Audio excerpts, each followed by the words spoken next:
My name is Wonga Dunguddy. My English name is David Wright. I am from Walker and the Moundock area of what you call today the New England Highlands. I am a mountain person, but I am associated with freshwater and saltwater. I know the both cultures of this area. What I mean by that, different things live in the saltwater, what live in the freshwater. Different plants grow around saltwater, what grow around freshwater.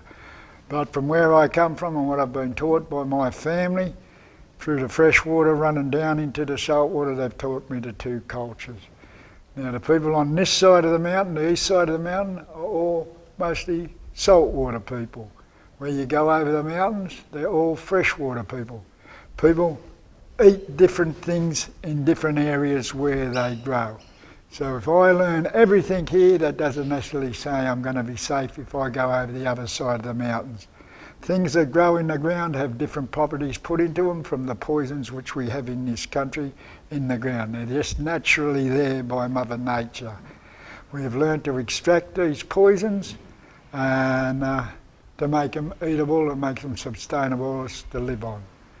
Now, as my name goes, we were forbidden to be Aboriginals 20 or 30 years ago, up until we got citizenship.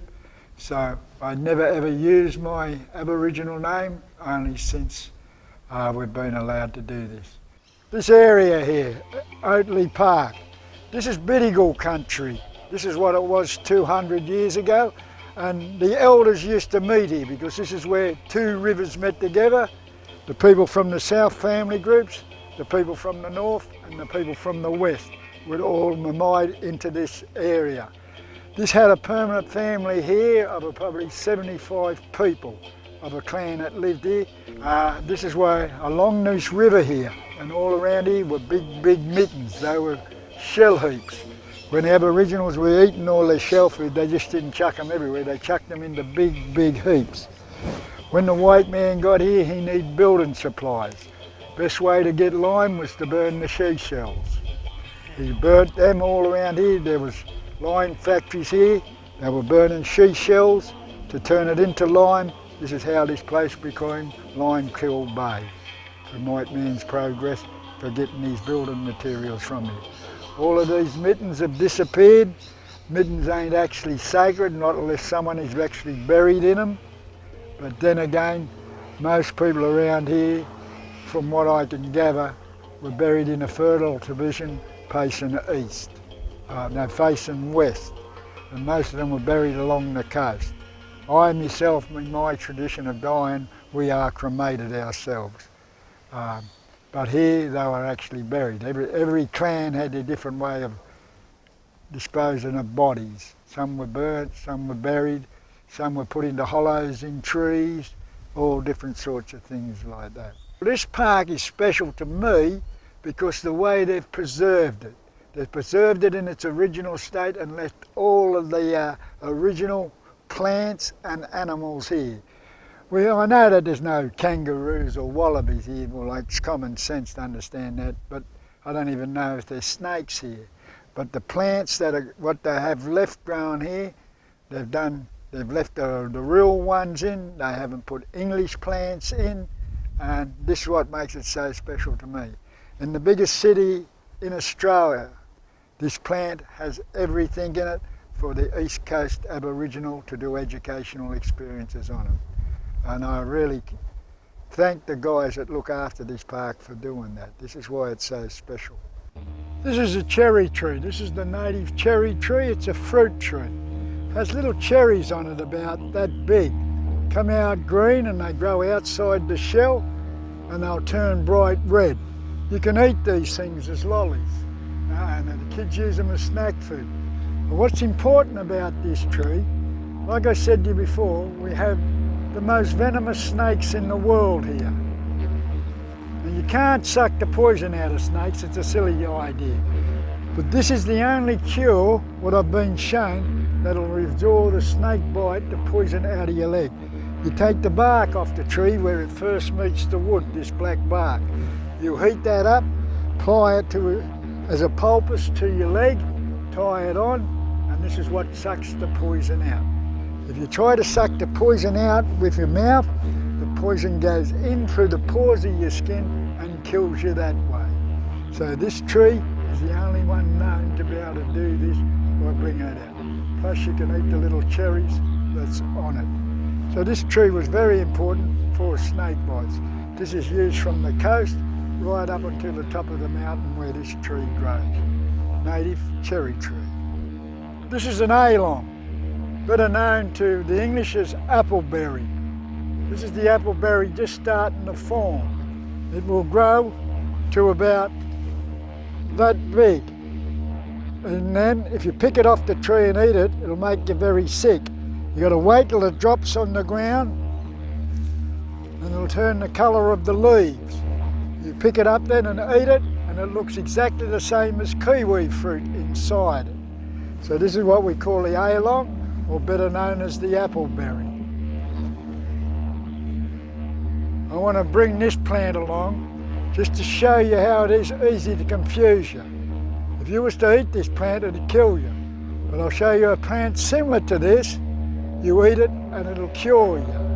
And come down this way with me while we have a look for this other plant, just to show you the different similarities between plants and the education that you're taught how to identify these sorts of things.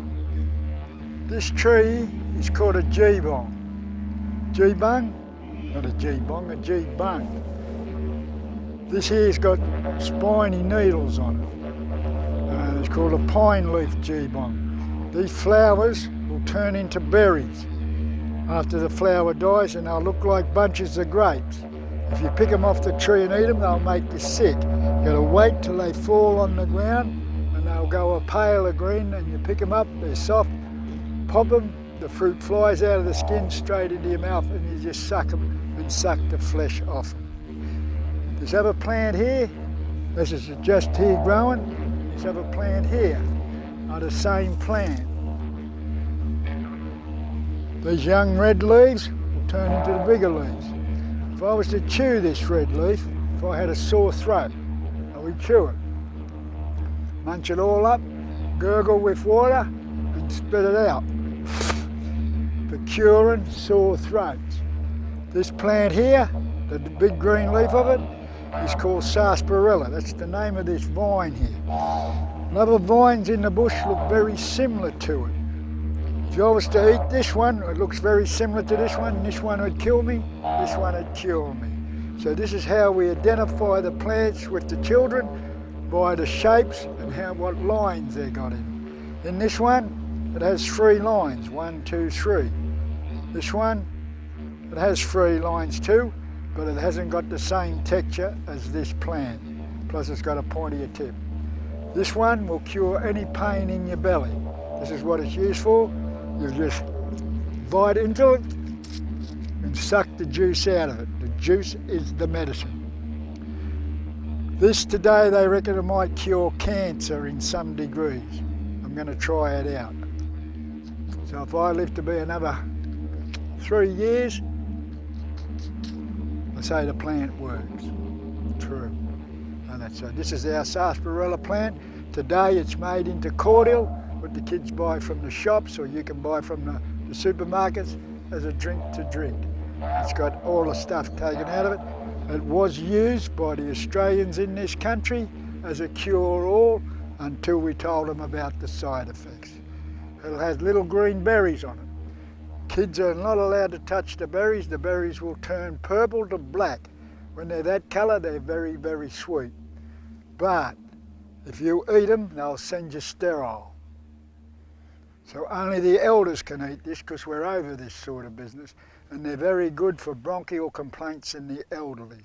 So this here is our sarsaparilla plant, which was taken off the market, and the common market what we have here in the country, sold from the chemist shops and everything as a #1 health food until this was found out about them.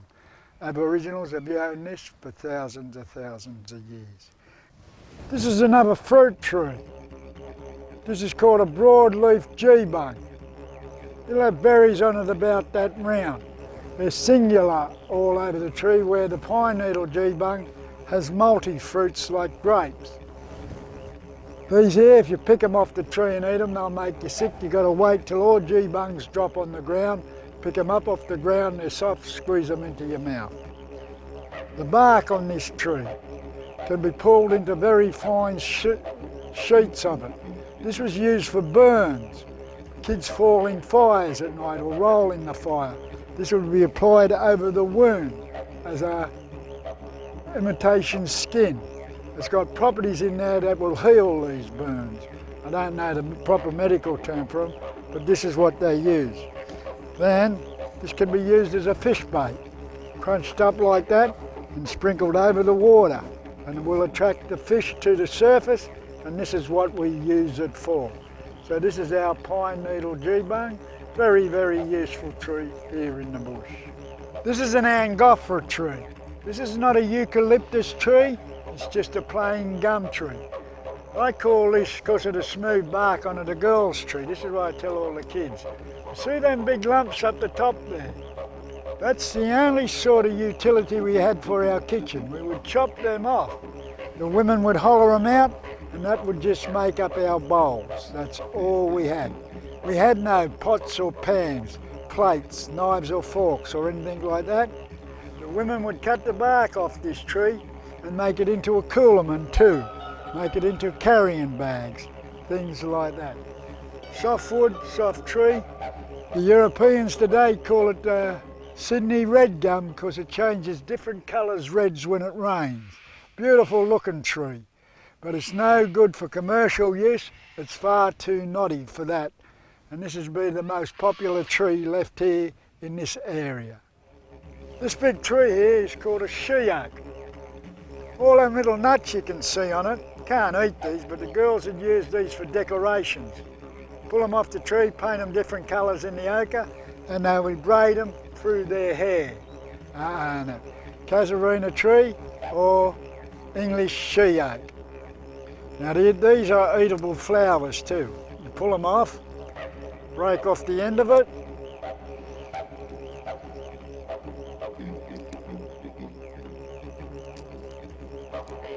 squeeze it, suck the nectar out of it. You can do this with all of these red flowers on here, but not recommended to do no more than 6. The nectar in it is very strong. Tends to give people a headache, and then they start doing funny sorts of things. So this is our mountain devil. This is probably why they call it the devil plant. And that's because after you suck a few of them, you start to hallucinate on them. Not recommended for doing this. So you've got to be very careful which plants you're showing the kids and how much they can have of these things. So this is our mountain devil. It grows all through the bush on the east coast. Very popular flower, and you see it just about everywhere. These are banskias. These are very rich in nauka. Because it's raining today, we haven't got much in there. No, not much in there at all. But to eat these, you would snap them off. Eat it like that. Get the nectar out of it, or the bigger one, shake it into your hand and suck the nectar off your hand. These can be dried out then and turned into paintbrushes by peeling the flower when it's dried out. So these are very good for morning nutrition and afternoon nutrition in the Aboriginal world because of the nectar content in them. Banksia plants, all along the east coast, come out all winter time. This is the old man Banksia tree. Them dead flowers there, they're dead, so they'd be picked. This is what kids use to comb their hair with the hard spikes in them. And they use them as toys too. They'll turn them into dolls and things like that.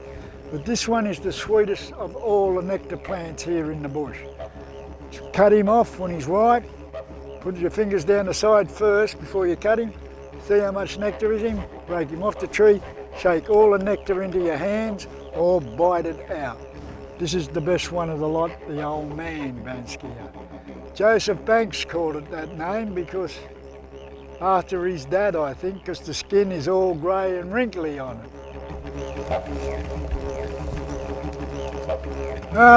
This is an overhang.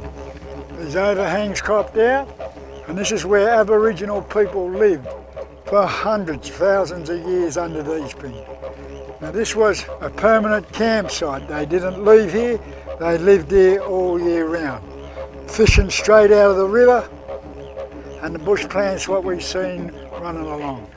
I don't bring people here no more because that big boulder there has fell off the roof. God knows what's underneath it. And it's from the vibrations from the cars driving through the parks here. It makes these things unsafe in this day and age. But the Aboriginal people did live under here, occupation for about 10 to 15,000 years, what I know of personally. And I've seen artefacts taken from here.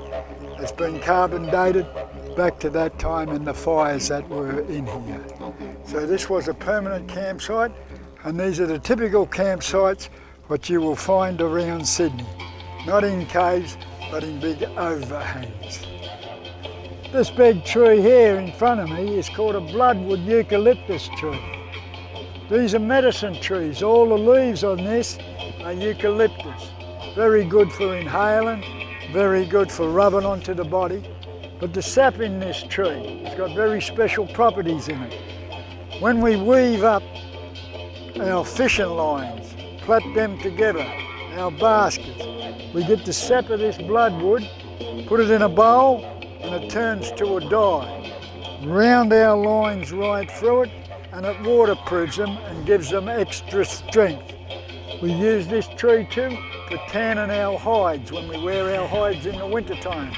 Kangaroos, well not mostly kangaroos, but wallabies and possums here.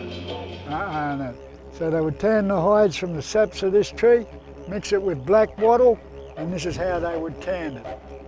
Bush currants, these come out in the winter time. They're very good for colds, very astringent when you first eat them. That means very bitter. You eat one, it tastes very sour. You eat two, it tastes sweeter, sweeter and sweeter. Always coming out in the winter time, high in vitamin C, they tell me. This is the grass tree. Used to be called a black boy tree, changed the name to grass tree. Its proper name, Xanthoria. This tree can be used in a number of different ways.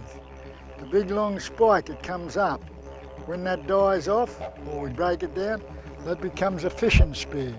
We'll get hardwood from a hardwood tree like this, make prongs out of the finer branches, stick it into the end of it, and that becomes our fishing spear.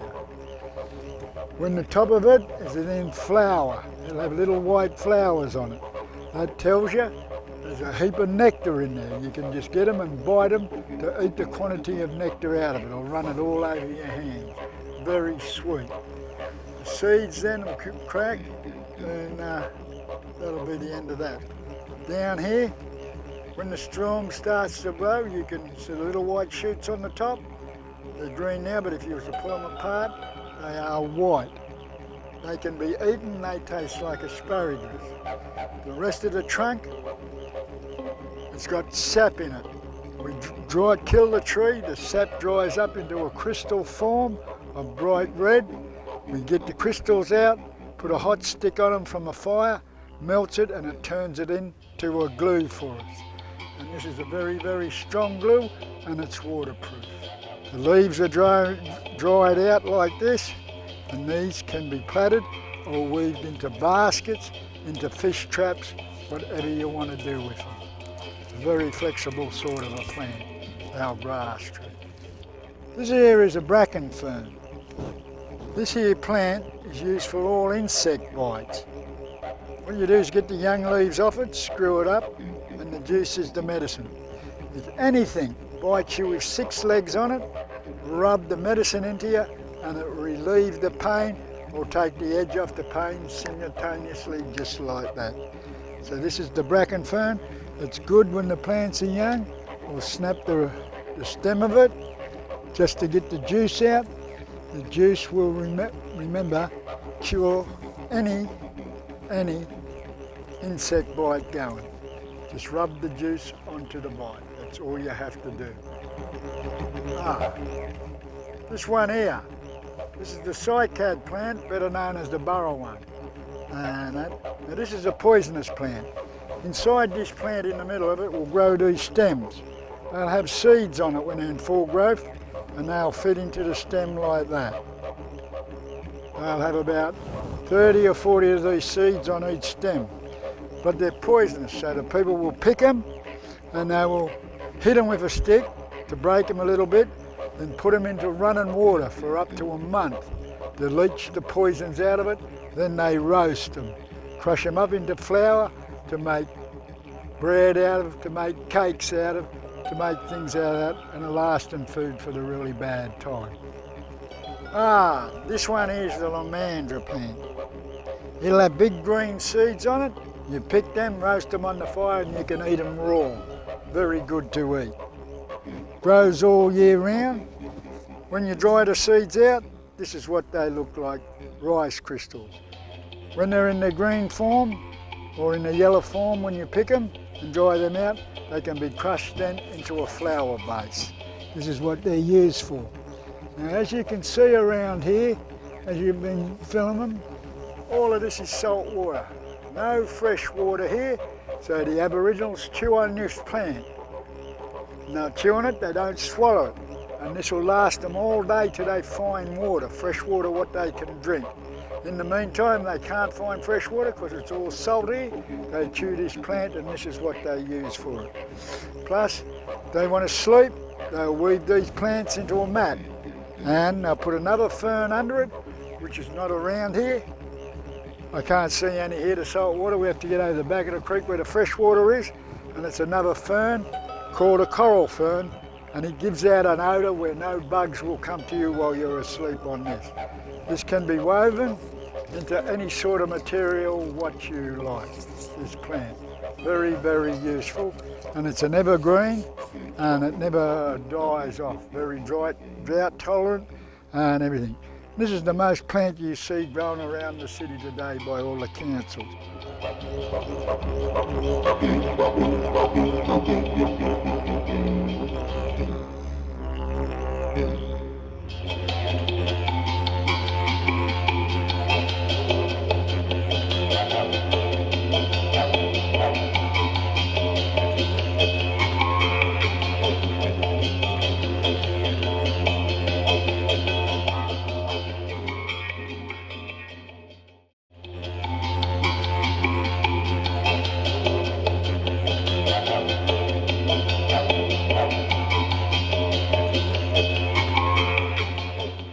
These were the basic tools of the Aboriginals' lifestyle of how they lived. These were, wherever you go, you will find all of these tools in their possessions. The music sticks, clapping sticks. Probably the first musical instrument in the world.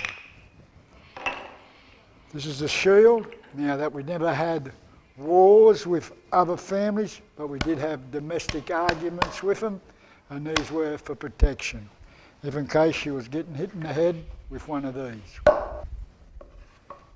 This is a stone axe. This is probably because we are 75,000 years old, man's first technology. What can I do with this stone axe? It's a very special rock. What we find, it's a hard granite stone or a water pebble. We will chip it down to the shape we want it, split a stick, use it as a handle and stick it in there with glue. And what we would make from this stuff. This stuff here is beeswax, native beeswax, and it's a good wood binder. It'll stick any woods together, mix it with saps of a black wattle tree, put it in there, dry rock hard. Then we would plait rope like that there. We would plait rope from out of a bit of bark like this. This bark comes from the stringy bark tree. We just pull the bark off and use that, straighten it out by just rubbing it together.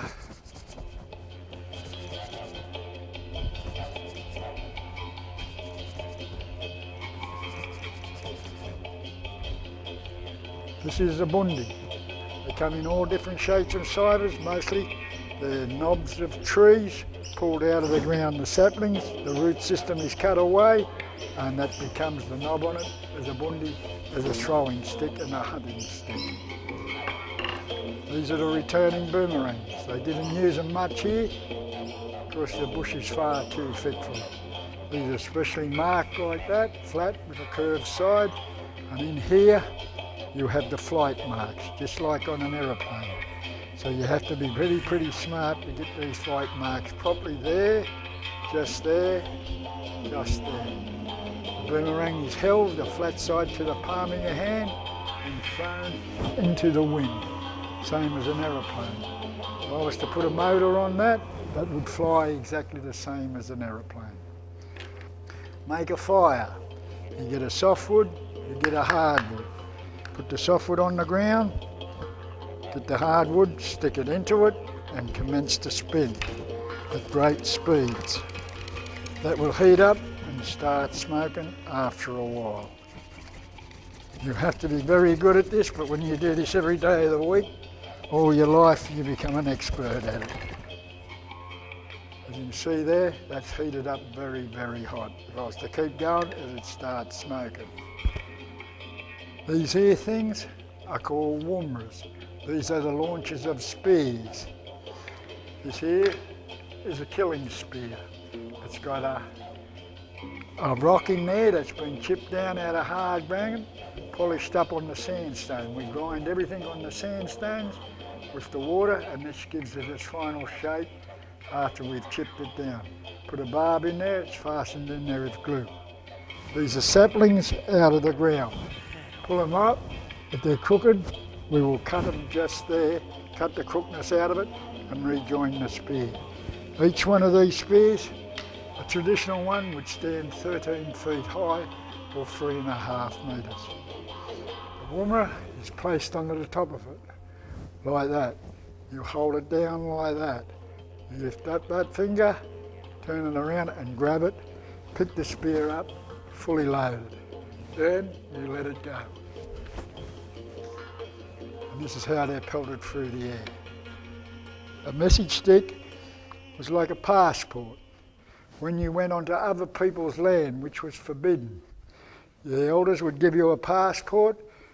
They were marked, carved in different ways, and they were presented to the elders of that other clan. Then it would be sent back and this would give you permission to be on their land. Without these sorts of things, you're caught on other people's land, they would kill you. The simple reason, you was there to steal something, and the only thing that was worthwhile stealing was what? Was the women. No one liked that at all. So this is how these things were all portrayed out 200 years ago. Shells were used as scrapers after they were used as a food resource. Like I said, we were saltwater and freshwater people. All of these stuff you can see here come out of the salt water. So all of these people here were associated to the waters and the saltwater stuff that they survived on. All of these shells here is what you find in the big middens, what we were talking about before, and these were all dug up by the Englishmen, burnt to make lime, and this is how this place became Limekill Bay. But apart from this, we used reeds out of the creek. We would plait these the same way to make string bags, to make fishing lines. Around this here thing too, to strengthen it and to stop it rotting, we would wrap sinew, what we take from the kangaroo's leg. The sinew is what's on my spear, is what we hold it together. That's our tie-in material. The sinew you cannot break with your hands, you have to cut it or burn it. And if you was to wrap it that tight around your hand and pull it, it'll stop the blood circulating in your arm. Sinew is very, very strong. These here plants are Banskia plants. You can eat these plants and we get the nectar out of them. Early in the morning you rub them like that. This is when they're ripe. And late in the afternoon, that's when the nectar builds up it. Through the day it kind of disappears. You'll bite into it like that, chew it and suck the nectar out of it and spit the rest away. Dry the plant out, peel this part off it, peel this part off it, and peel this skin off it here. And this becomes a paintbrush. This stuff is like velvet and it'll draw up the ochre where you can put body designs on your face. My father separated from my mother when I was 3 years old. My mother took us back to a mission. My father come and got us and said, no, they have to learn the white man's way or they will not survive. So my dad taught me back to Newcastle where I was educated under the Wyndham system, under the white system. And every holidays I was sent back to my people in Armidale, Wauchope, Maitland to learn my Aboriginal culture.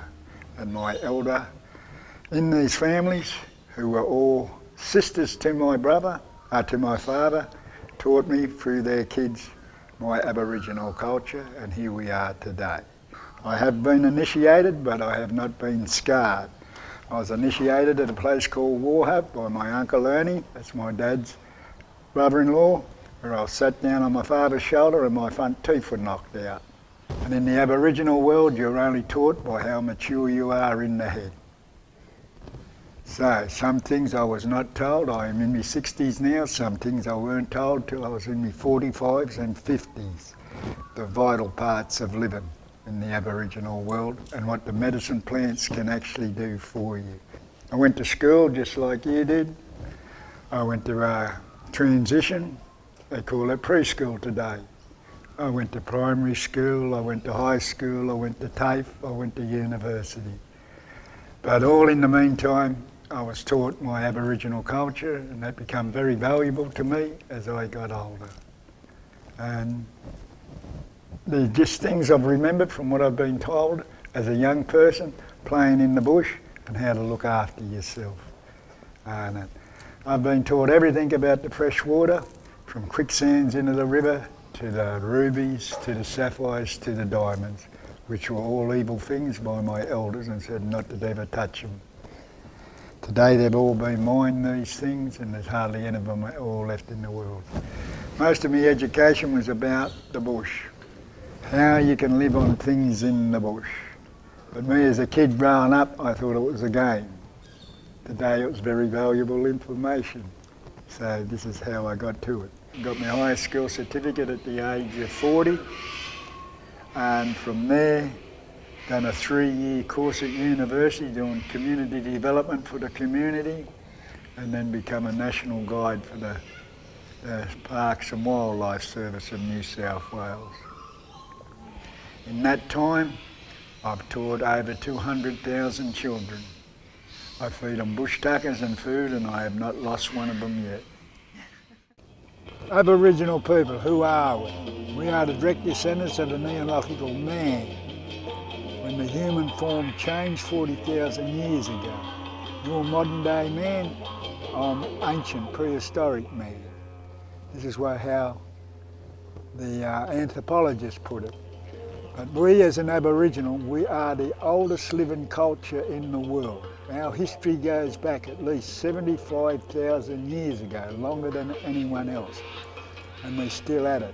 We've only been in the modern world for 200 years. What I mean the modern world, a world of technology. Now Aboriginal people were hunters and gatherers. You've got to put that into context, hunters and gatherers. We didn't have to grow anything because we looked after the land, we fertilised it and let nature take its own course. Now everyone's speaking different languages, there was no problem. The trader was trading here, we would trade in rocks and stones and wood, just like you trade today. We've learned to utilise all the plants that are in this country, which is the oldest continent in the world today too. And from these we knew how to extract the medicines, the poisons, to be able to keep us alive. You say you've invented all this stuff, where I've been using anaesthetic, my people, for 3,000 years. We've been using antibiotics for longer than that, and today they're the wonder drugs of the world. There's one thing we do not do, that is have wars. We are forbidden to kill. And you do not take another man's land, take all his gold and silver, slaughter his family. We do not do that, and we're the only culture in the world that does not do this. Everything is protected under our spiritual laws here. I wanted to come and work after I got my higher school certificate. I wanted a job in the national park because I like working on the land. And I was going to go in as a field officer, and my mentor, who is Beth Goodwin, she's a high head at Sydney University, she said, Dave, you just paid $30,000 for an education, you want to do a pick and shovel job, why don't you become a school teacher like these people? And I said to them, oh, the little kids won't listen to me. And now I've been doing it for 20 odd years, and they love it. And how I happened to get this job is because my mentor said, why don't you take the kids around and show them the bush? So I applied for the job, got accepted it, and become a tour guide for the National Parks and Wildlife Service, where I teach all kids that come to the park on their environmental excursions and seeing Aboriginal studies, which has been put into the school curriculums now, which was totally barred up until 20 years ago. All Aboriginal culture was totally barred in this country. I was not allowed to speak Aboriginal. My father was not allowed to teach me Aboriginal under all of these policies after they would have been jailed. We all depend on the bush. The bush is where we get everything from. And it just protects you from everything too. And protecting the bush, this is what I try to teach the kids. Everything is not a weed like they're taught today. Everything has a purpose, and every little animal has a purpose. And like I was telling you, it was forbidden under our laws to destroy anything at all in the bush. You would be punished for this, or destroy an animal.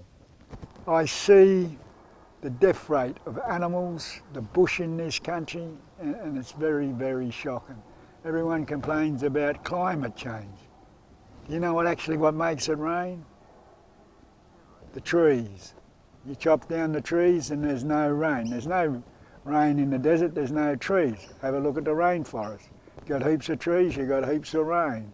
And it gives you a better way of life, leaving Mother Nature as it is.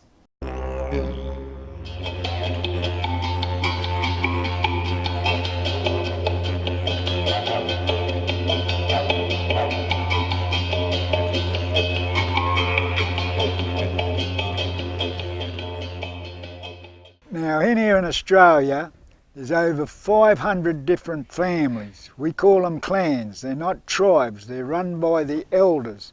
That means the grand people of the clans. Now, and every clan speaks their own language. And the universal language in this country is hand signals, hands gestures, But if you live in an area, you would be able to speak your neighbours' languages by interacting with them too. But then if you go past your neighbour, you won't understand what this other fella's saying unless he's got hand signs, signals like that. But here, they all speak a Darawal language. This Darawal land goes from Sydney Harbour right down to the Shellhaven River at Nowra, into the foot of the Blue Mountains, back up to the mouth of the Georges River and follow it right around, and this is the boundaries. All boundaries are marked by geographical marks. That means mountains, rivers, hills, cliffs, forests, something that can't be moved, and this is how we mark out our land. When we get down to education, we do not send our kids off to a school. The school is the bush. They go with their mother right up until their teens, and their mother teaches them everything about the bush and how to stay alive. When you become a specialist in something in the Aboriginal world, that's when you go to the men's groups. And then you are graded and you are taught by only how mature you are in your head. In the Christian world you call it baptism. Welcome to your spiritual world. I was baptised too, but not the way yous were. I was taken into the bush and I was shown things. This is your family, this is your land, this is your shop. And that. The second one is when you turn into puberty. That's when you turn into a man or a woman in this country after you're initiated at that age. My people would knock out the front left-hand big tooth and scar them across the body. Different areas have different things. So through these initiation marks, that gains your respect, and if you break the law, you will be killed. They don't muck around with you. And the people who hands out the punishment are your own family. So you play up, you lose out. Now, with all the clans around here, each clan is made up of different family groups. You could have about 10 different family groups in the one language speaking area. You could have 20. Take the Wiradjuri on the other side of the mountains. It covers half of New South Wales. How many different families would make up the language speaking groups? And all of them do exactly the same things, but each family might have a kinky little thing in their initiation, what's only sacred to them. I can't talk about the sacred things or the spiritual things too much. We're forbidden to do that. We have other elders that can do this. I have not reached to that stage yet. So the spiritual laws are all the same, but they're not to be spoken about. Initiation laws are not to be spoken about either. Nothing bad happens in them. You are just told the correct way to live and what's expected of you in these initiations. Every culture has the same sorts of things. Seeing that we're the oldest culture in the world, and they reckon the most primitive of all people. But if you show an Aboriginal how to do it, not give him a book and how to read to do it, you show him how to do it, and he'll be able to do the same thing to you with his eyes closed. This is how we're taught, by hands on.